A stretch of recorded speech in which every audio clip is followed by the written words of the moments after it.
Acceptance is a key part of life if you want to move forwards and be content. This is something apparently my grandmother always used to tell my mother, and my mother always tells me.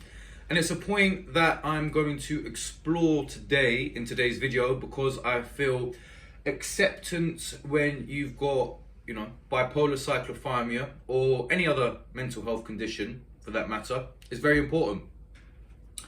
So before we get into the video, as always, I'd just like to say thank you for tuning in. Thanks for the engagement. I'm getting a little bit more. As I've said before, it really gives me motivation to make more videos. So if you like the video, please like and subscribe. If you've got any thoughts, please share them. If you've got any questions, also please share them. I'd love to get some ideas for other videos. So acceptance. It's a very key word, and I think there's many levels to it. As I was diagnosed with bipolar cyclothymia, which I've talked about in other videos, I've had to come to accept quite a lot of stuff about myself, which when I was younger, I didn't think I would have to accept. But I find that once you accept these things, you can just move forward, and it makes life much more manageable from many perspectives. So I think the first thing you have to accept, which is kind of obvious, is you're going to have major ups and you're going to have major downs. Now, I've talked about in some of my other videos ways you can manage these, such as, the carnivore diet or altering your diet. Maybe the carnivore diet won't work for you. I think other things you can do, such as cold exposure and other things to put your body through challenge, can also help. I don't think these will solve the issue, but I believe that, let's say you've got a scale of 1 to 10. If your symptoms are at a 10, if you take the correct course of action, you can probably get them down to a 3 or a 4. Now, I still have ups and downs, but they're just much more manageable, and they don't ruin my life like they used to before, or make me feel, I wouldn't say suicidal, but like there's no point to live in this life. So I think you just have to accept that's going to be part of your life. I used to believe that I would get to this point where I just felt happy all the time, but I've come to accept that's not a reality. But it could be much worse. I think another thing that one has to accept when you've got a mental health condition, not always, is your energy levels are perhaps going to be quite inconsistent sometimes. Now, not always. So this is just my opinion. I sometimes feel that the ups and downs you can get can sort of drain your mental energy. And that can be kind of difficult to accept as well, especially if you're a person with really big ambitions. Accepting sometimes that when you're in a low state, your energy levels just aren't there, I think is an important part of progressing. And, once you accept this, then perhaps you won't put as much pressure on yourself, and in the long term it might actually contribute to you having more energy.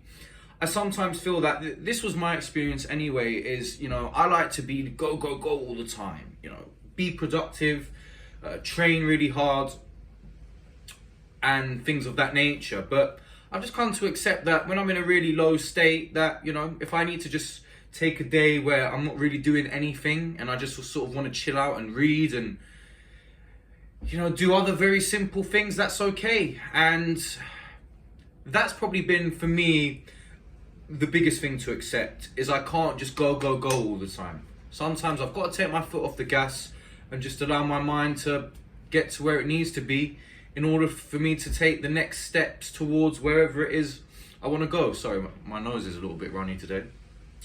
Not the vid. Another thing I found that I've had to accept is you might not be able to participate in certain activities that society and the media depict as fun, namely going out, drinking and partying. Or you can, but you just have to accept as well that it's probably going to be more of a sacrifice to you than to other people. So I've got some friends and they can just sort of go out and drink, and the next day they might have a bit of a hangover, but that's it. For me, it's much more intense than that. I'm recording this on a Monday. I went out on, not the Saturday just passed, the Saturday before, so what, 9 days ago. And you know, I was drinking a lot and I didn't get to bed until about 6 o'clock in the morning. And it took me about 5 days to recover.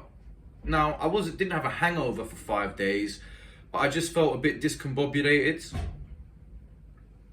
Again, I've come to accept that getting adequate sleep and regular sleep is very important to me, and probably more to other people.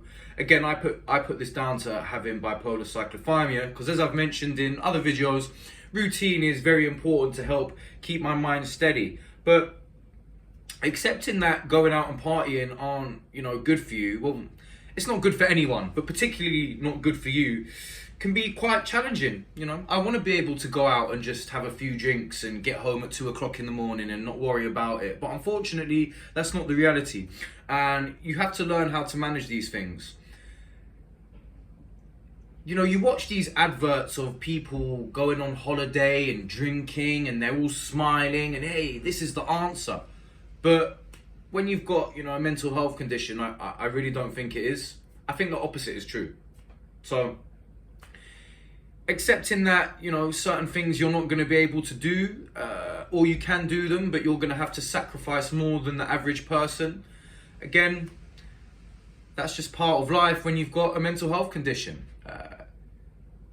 Another thing that I feel that you have to accept is some people can't relate to you, and everyone's brains work differently. And some people may feel that, what's the words I'm looking for, is, you know, you're making a mountain out of a molehill, and you know, they might be thinking, hey, just get over it, you know. It's just feelings and emotions. But when you have a mental health condition, it's not that simple, in my experience anyway. But you've just got to accept that some people aren't going to be able to relate to how you feel, and that's okay. And you're going to have to accept that your brain works differently to the majority of people. But a quote I would like to leave you with is, to be number one, you have to be odd, said Dr. Seuss, one of my favorite writers as a child. So I hope that video gives you some food for thought. If you've got any thoughts or questions or anything of that nature, like I said, please leave a comment. Wherever you are, I hope you have a massive day, and whatever situation you're in, try to accept it. One of my mantras is, the universe has the best mapped out plan for me. And I always try and say that to myself when things aren't going that well. Anyway, I'll see you in the next video. Peace.